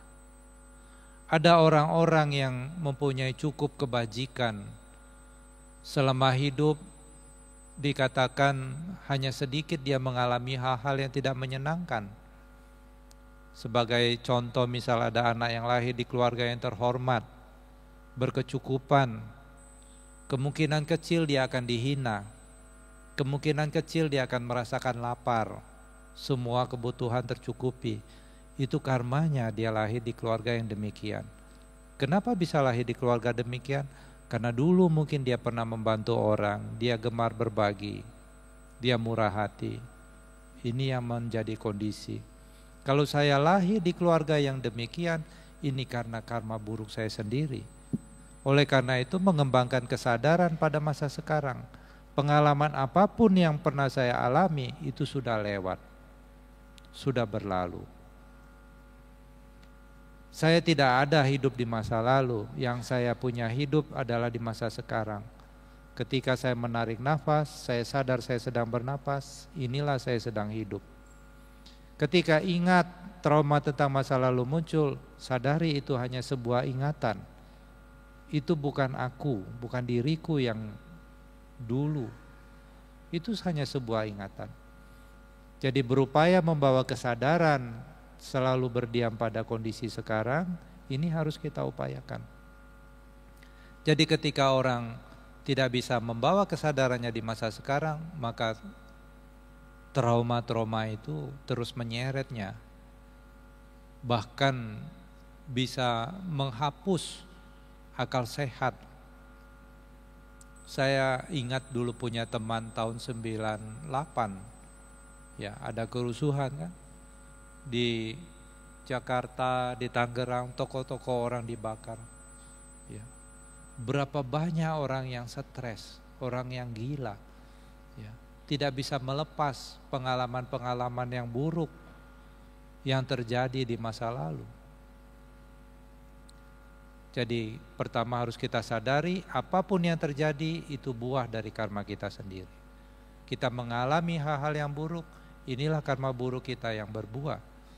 Yang kedua, masa lalu itu sudah berlalu. Kembali kita harus sadar kita hidup di masa sekarang. Apa yang kita lakukan sekarang, lakukan dengan yang terbaik. Ya, lakukan dengan yang terbaik. Yang ketiga, kalau orang tuanya suka pukul, harus belajar bela diri. Ya, belajar bela diri. Entah itu karate, taekwondo, ya. Tapi bukan berarti untuk diserang orang tuanya ya. Bikin karma buruk yang baru. Ya. Jadi hidup di masa sekarang. Apalagi sudah 20 tahun, apalagi sudah berkeluarga mungkin. Fokus terhadap apa yang ada sekarang. Pengalaman buruk masa lalu, ya kita selalu berpikir positif. Inilah hutang yang kita harus bayar. Kalau ini tidak kita bayar, di hidupan akan datang kita mesti bayar lagi. Ya. Jadi kita harus melihat itu dari sisi yang positif. Kemudian kembali ke masa sekarang. Menyadari napas, menyadari kegiatan sehari-hari. Ketika pikirannya muncul tentang masa lalu, sadari ini ingatan tentang masa lalu. Barangnya sudah tidak ada. Ya, barangnya sudah tidak ada, hanya sebuah ingatan. Ya, tadi siang itu nasi gorengnya enak banget, itu nggak ada lagi. Itu cuma ingatan. Nah ini kita harus sadari. Mungkin itu yang harus kita lakukan. Kalau betul-betul berat mengganggu kejiwaan kita, cari orang yang bisa dipercaya. Cari orang-orang yang dianggap mampu. Entah itu bante, ya, entah itu guru, entah itu teman, atau konsultasi ke psikologi, ya, ke psikiatri, konsultasi. Ya. Banyak sekarang orang kejiwaan mentalnya terganggu, ya, termasuk saya. Ya. Sebentar, awal-awal terganggu juga saya, tapi setelah kita sadar, kita tidak ditipu. Gitu. Jadi begitu, ya. Ya semoga masalahnya bisa cepat selesai.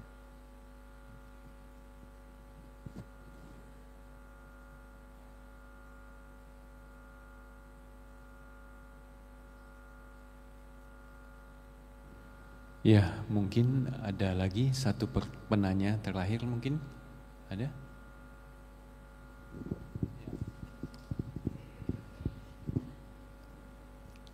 Wanami Bante. Izin Bante mau menanyakan bagaimana Bante kalau misalnya semua hal itu kita selalu berpikir bahwasanya ini adalah karma kita, buah perbuatan kita, apakah ini tidak menjadikan kita ini jatuh dalam kepasrahan Bante? Artinya ya udahlah, namanya juga buah karma kita, sehingga kita menjadi orang yang pesimis Bante. Nah yang ingin saya tanyakan Bante, apakah ada cara untuk mencicipi hasil yang kurang baik akibat perbuatan kita itu bisa didiskon secepat mungkin gitu Bante, sehingga tidak berkepanjangan dan kita bisa melewati hari-hari itu menjadi lebih semangat sehingga tidak jatuh ke dalam kepasrahan. Terima kasih Bante. Iya, tentu tidak semua apa yang terjadi pada diri kita itu karma. Karma di sini pengertian umum yang orang pahami, perbuatan kita di kehidupan yang lampau kan. Tidak semua apa yang kita alami sekarang itu buah dari kehidupan kita yang lampau. Buddha menolak itu pandangan. Kalau apa yang kita alami sekarang ini akibat dari perbuatan kita yang lampau, kita tidak punya kuasa untuk merubah. Jadi karma adalah perbuatan yang didasari oleh niat. Jadi perbuatan apapun yang didasari oleh kehendak atau niat, itu yang disebut sebagai karma. Setelah orang berniat, dia berbuat melalui pikiran, melalui ucapan, melalui jasmani. Itu karma.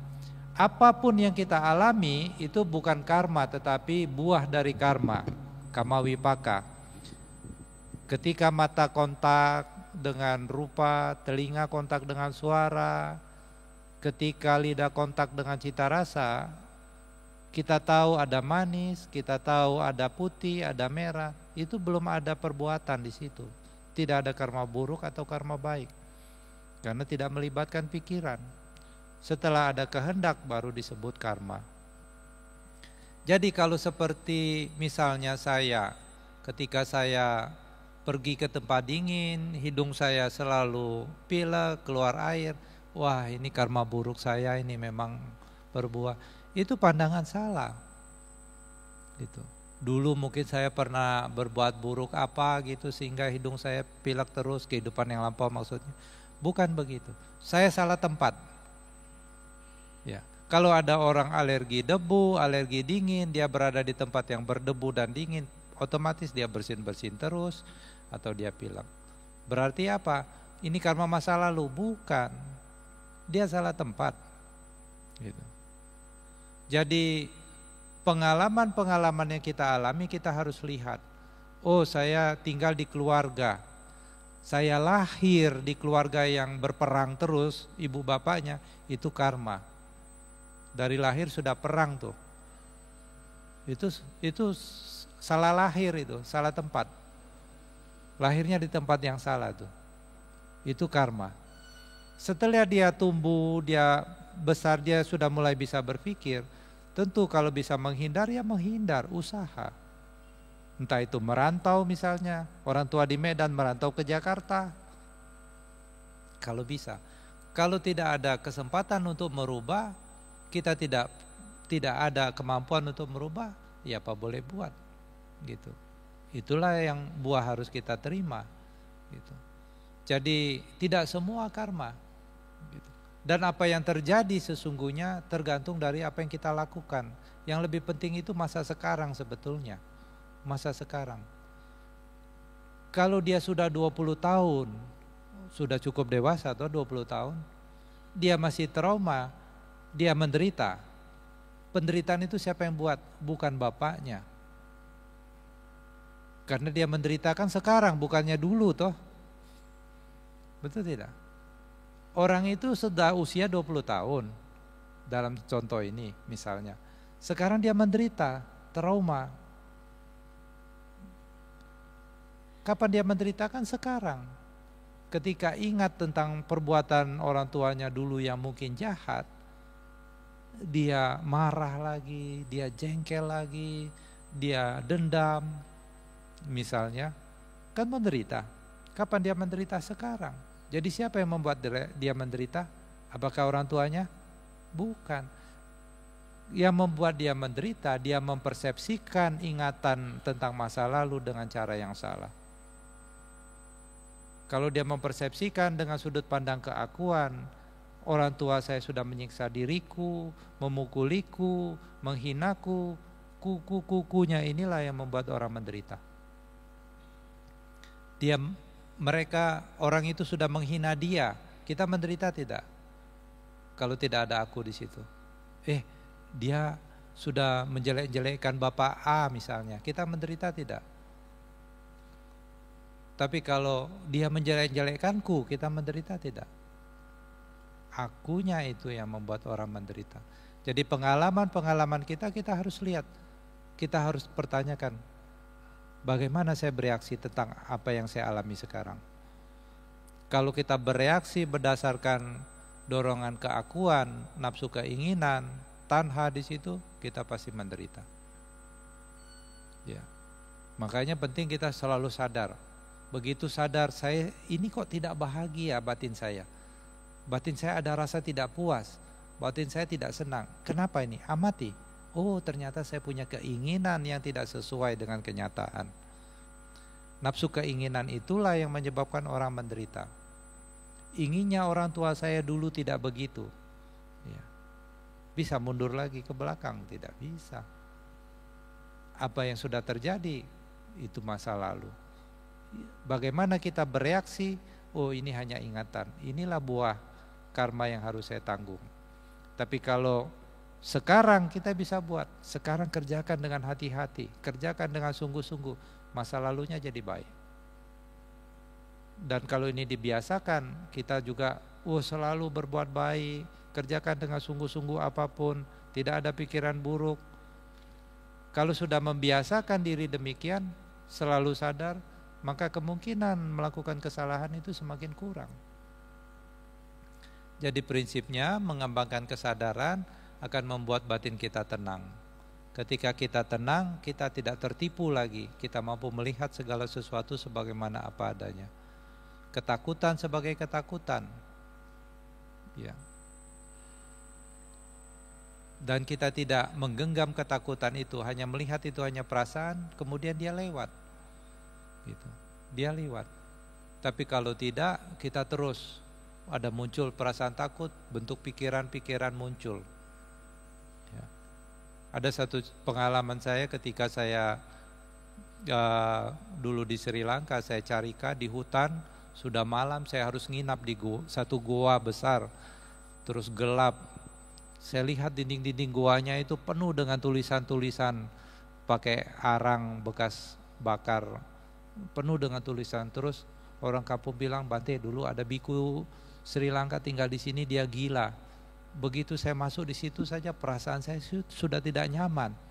Sepertinya ada yang mengawasi saya ini, begitu. Tapi waktunya saya tidur, saya berkata, saya mau tidur terserah, mau dicekek-cekek lah. Gitu. Besok pagi masih bangun, gitu. Tidak mati, gitu.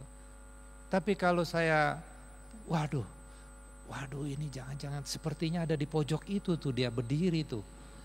Itu pikiran terus dia menakut-nakuti. Kalau itu yang terjadi, bisa kita tidur? Tidak bisa. Jadi pikiran-pikiran yang terus mengancam, menakut-nakuti, ini harus disadari. Begitu disadari, waktunya tidur. Tapi kalau kita tidak tenang, kita khawatir, kita terseret, akhirnya tidurnya kurang. Ketika pikiran kita bilang kita ini sial, itu terkonsep tuh. Apalagi kalau sudah begitu muncul ketakutan. Apa saja yang kita konsep dari pikiran itu bisa terwujud. Gitu. Saya ini memang karma buruk saya besar, karma buruk saya banyak. Kalau dia berpikir begitu, sial terus tuh hidupnya. Kenapa? Karena kacamatanya apa yang dia pikirkan filternya karma buruk. Gitu. Semua bisa berubah, semua bisa diubah. Kalau saya tidak berbuat yang buruk, pasti saya akan memperoleh kebahagiaan, punya keyakinan yang benar. Tetapi ketika mengalami hal yang buruk, tidak apa-apa, ini bayar hutang, berarti dia melihat secara positif, gitu. Itu bisa lebih menerima, ya. Jadi tidak semua apa yang kita alami itu buah dari karma kita yang lampau, lebih pada masa sekarang sebetulnya, gitu.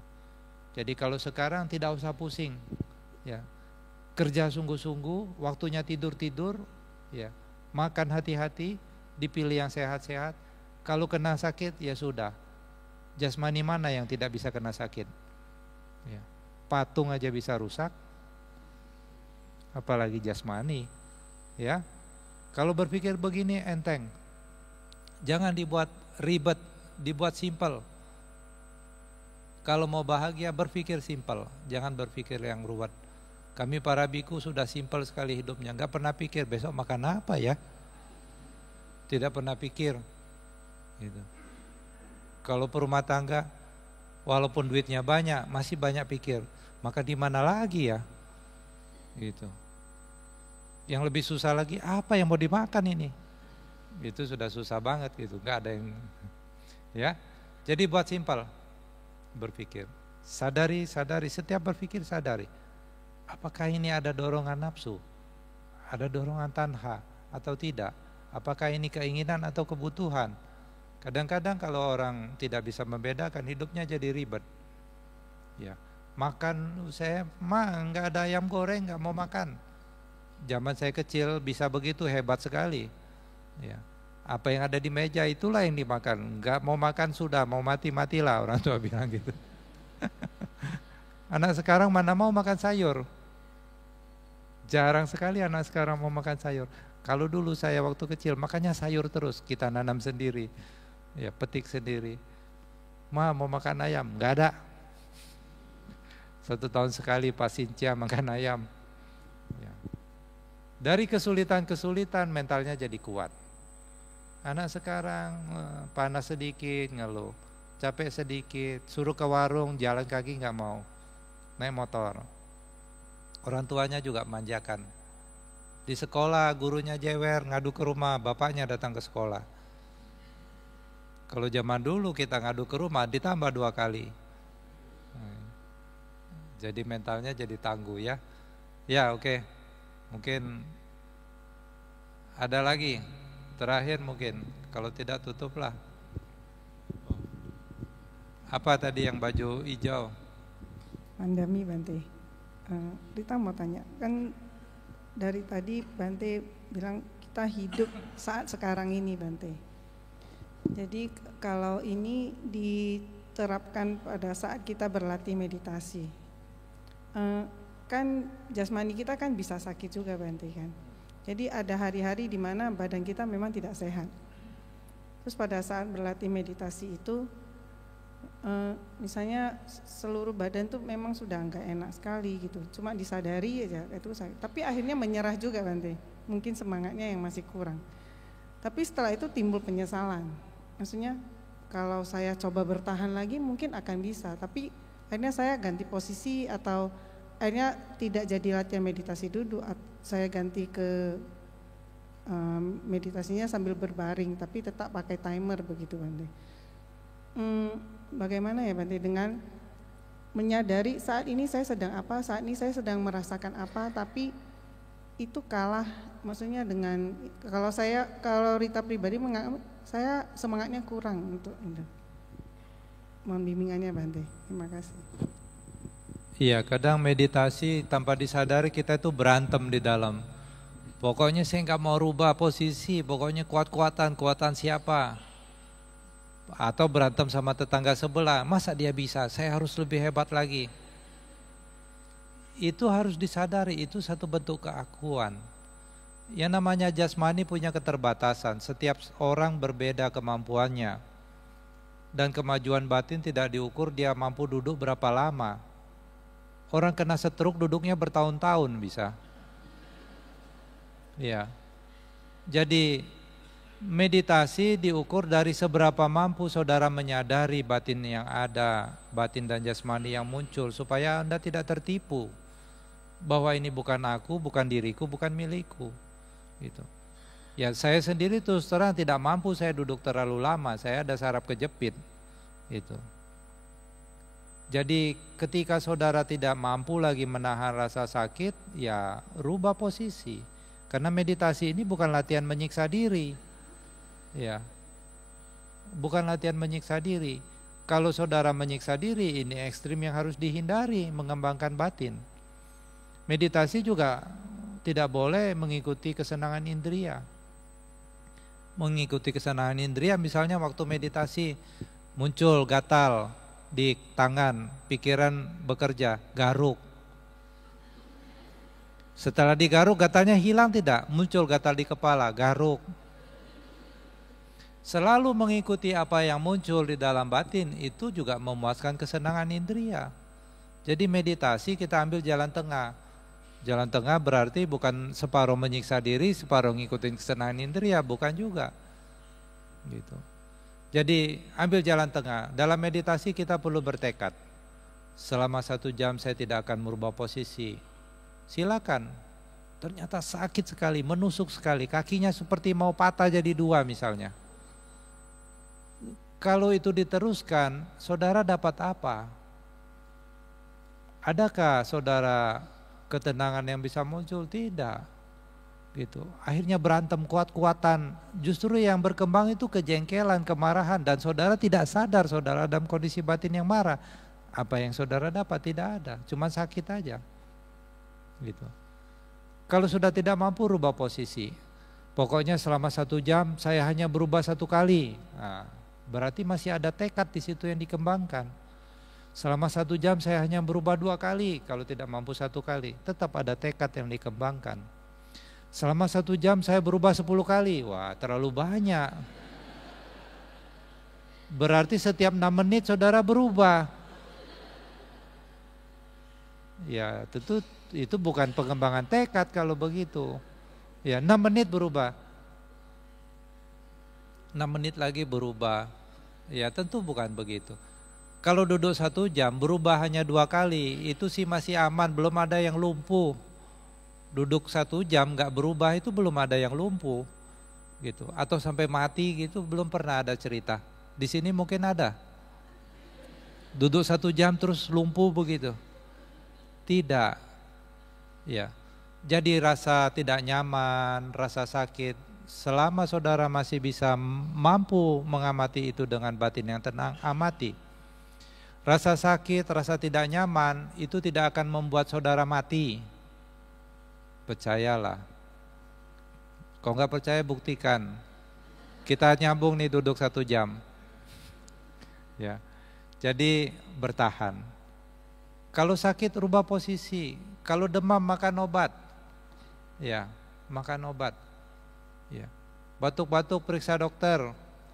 Ya, tidak semua meditasi menyembuhkan semua penyakit, tidak bisa. Buddha aja kadang-kadang punggungnya sakit. Kemudian minta biku gantikan gitu. Jadi wajarlah ya, itu cuman daging, tulang, darah sangat lemah, bisa kena sakit. Jadi ketika sakit obati, supaya jangan sakit hindari penyebab-penyebabnya. Sudah tahu kolesterol tinggi, lihat duren gak bisa nahan. Ya itu bukan ada pengendalian namanya. Makanya penting sekali mengembangkan kesadaran. Sadar itu begitu melihat, gila ini Medan makanannya begini banyak, enak-enak semua lagi. Ambil, bulnya penuh. Baru makan separuh udah kekenyangan, separuh lagi dibuang, itu dia tidak sadar berarti. Kalau sadar dia mampu mengukur apa yang baik untuk saya, bukan apa yang enak, apa yang sehat. Kita makan kan bukan untuk enak. Banyak orang makan untuk enak. Betul nggak Pak? Makan untuk apa? Untuk sehat atau untuk enak? Untuk sehat atau untuk enak? Untuk sehat. Besok-besok garamnya kurangin Bu. Garam bikin darah tinggi. Jangan goreng-goreng kolesterol. Rebus-rebus saja kasih. Kalau komplain ingat, makan untuk apa? Sehat. Oke, ya.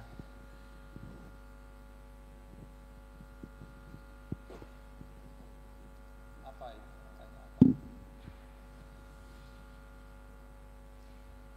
Yang baju hijau tadi angkat tangan. Iya, kenapa? Terakhirlah.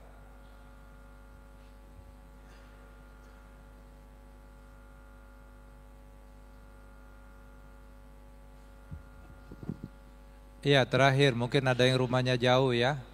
Kalau saya kan di sini, sampai malam juga boleh. Wandami Bante. Ya. Bante lebih lanjut tentang meditasi Bante.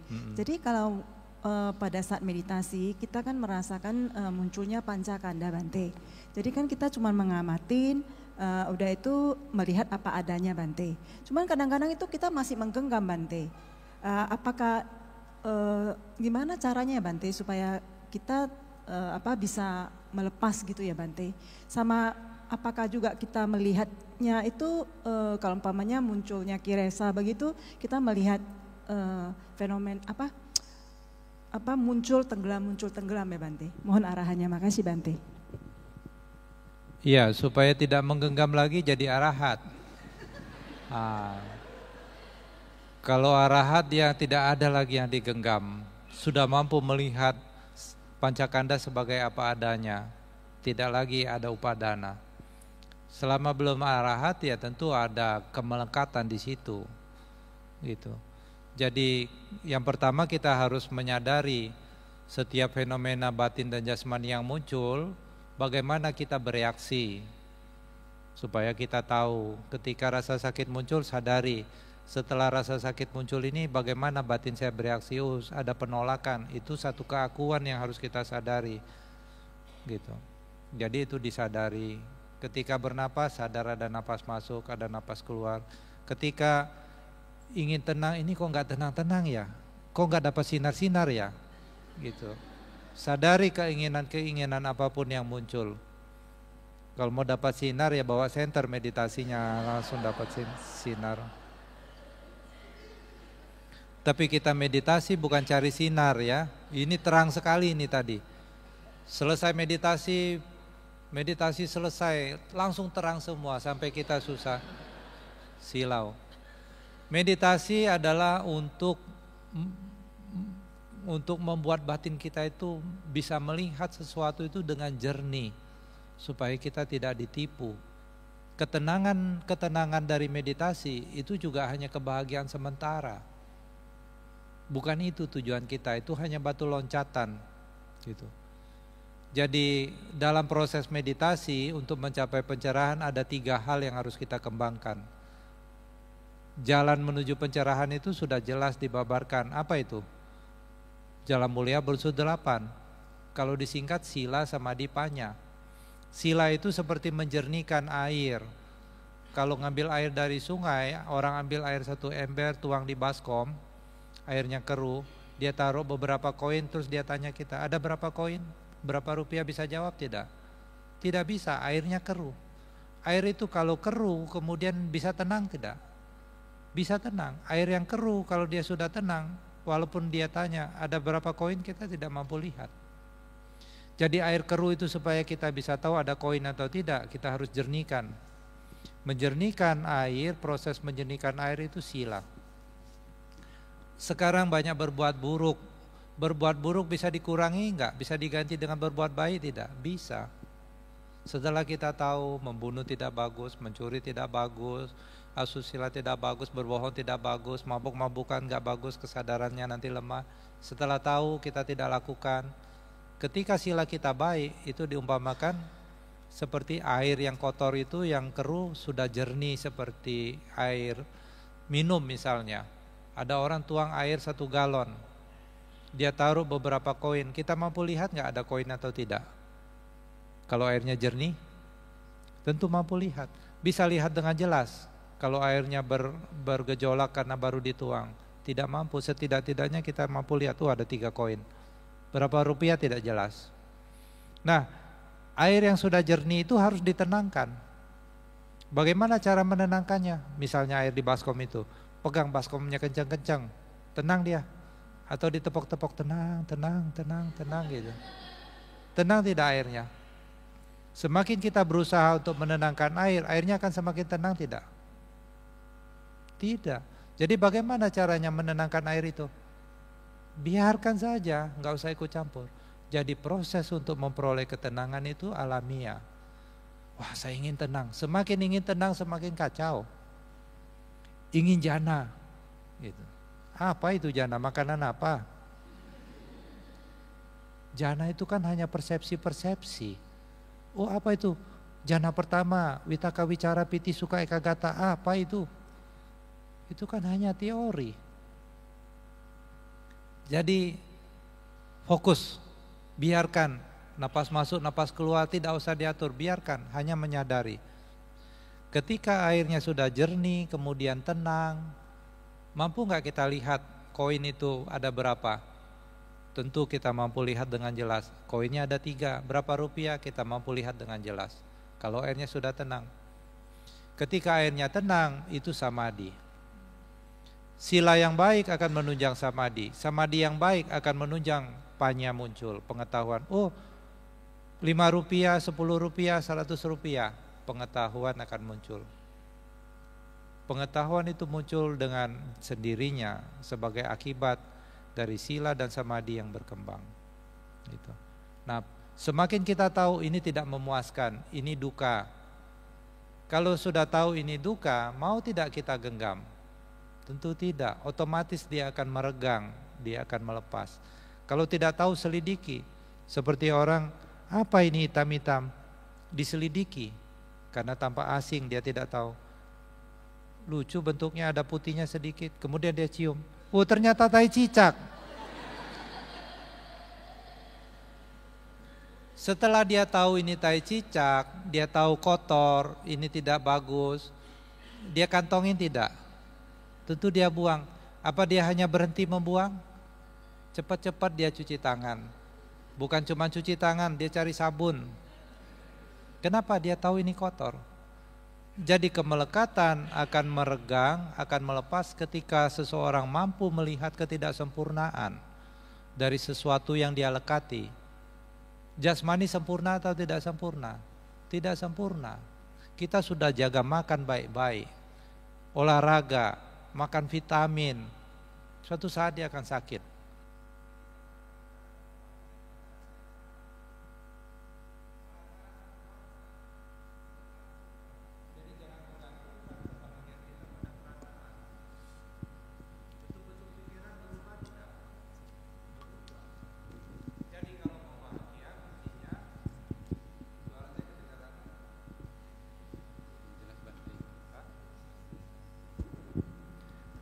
Jadi kalau mau bahagia kuncinya, ini kuncinya, jangan menggantungkan kepada apapun yang bisa berubah. Jangan menggantungkan kebahagiaan kepada suami, sekarang dia baik, dia bisa jadi tidak baik. Jangan menggantungkan kebahagiaan kepada anak, jangan menggantungkan kebahagiaan kepada apapun yang bisa berubah. Dan ketika orang mampu melihat ketidaksempurnaan ini, otomatis batinnya itu tidak tertarik. Gitu. Makan segitu aja, seenak-enaknya makan. Gitu. Jadi ketika batinnya tidak tertarik, tidak bernafsu di situ, dia tidak mengejar. Gitu. Kalau dia tidak mengejar, ya tidak ada nafsu di situ. Kalau tidak mendapatkan, dia kecewa tidak? Tidak kecewa. Dia berusaha sungguh-sungguh. Kalau gitu Bante nggak usah berusaha sungguh-sungguh, bodoh. Ya. Ada orang punya pabrik, Bante pusing, saya mau tutup aja pabriknya. Kenapa? Apakah rugi? Tidak. Kalau tidak, buka. Dengan saudara buka pabrik, berapa banyak orang yang bisa kerja? Kalau di situ 10 orang, suami istri, sudah 20 orang Anda hidupi. Banyak kebajikan yang sudah bisa dilakukan. Jadi umat Buddha kalau bisa jadi sekaya-kayanya dengan cara yang benar. Ya. Itu. Supaya apa? Kalau saya kaya, saya lebih mampu untuk tolong orang. Ini umat Medan kalau tidak makmur, tidak sukses, mana bisa bikin bangunan begini bagus? Iya toh? Mana bisa tolong orang kalau kita sendiri lemah? Gitu. Jadi semangat dalam hal yang baik, ya. Tetapi apapun itu mengalami perubahan. Lakukan ini bukan karena untuk memuaskan diri, tetapi untuk manfaat. Hidup saudara kalau lihat, saya bermanfaat, banyak manfaat hidup Anda, tidak sia-sia. Besok juga mati nggak apa-apa. Kalau saudara yakin hidup saudara bermanfaat. Tapi ini hidupnya hanya digunakan untuk jalan-jalan, beli ini beli itu, punya ini punya itu, tidak pernah berbagi. Ya. Tahu-tahu sudah 80 umurnya. Terus sakit-sakitan, tidak punya kenangan baik, takut tidak mati. Terus kalau dia takut mati, matinya nggak datang. Gitu. Tentu tidak. Jadi begitu. Jadi supaya tidak melekat, bisa melepas, kembangkan kesadaran. Supaya kita tahu ini nggak sempurna, ini nggak memuaskan. Orang bisa berubah. Orang ngomong apa mulut-mulut dia nggak bisa atur. Oh ini jelek, ini bagus, biarin aja. Kalau dia muji-muji, mungkin dia mimpi indah semalam. Kalau dia mencela, mungkin dia mimpi buruk. Sudah, jangan ambil pusing. Gitu. Fokus mengamati apa yang terjadi di dalam. Bagaimana kita bereaksi. Setiap kontak melalui 6 indria, pasa, pacaya wedana, perasaan muncul. Amati ketika itu terjadi, bagaimana kita bereaksi? Amati. Adakah di situ keakuan? Kalau ada keakuan, ingat itu setan. Ya, hindari. Kalau kita bisa mengembangkan kesadaran dengan cara seperti ini, kemana saja kita rasa tenang, aman. Mau di hutan, mau di kota, aman. Ya, mau di, ini tempat ini angker katanya ada hantunya. Ya, syukur-syukur hantunya muncul, bisa aja ngobrol. Kalau tidak hanya ada di kepala, itulah setan yang sesungguhnya. Ya, oke, mungkin cukup ya. Ya.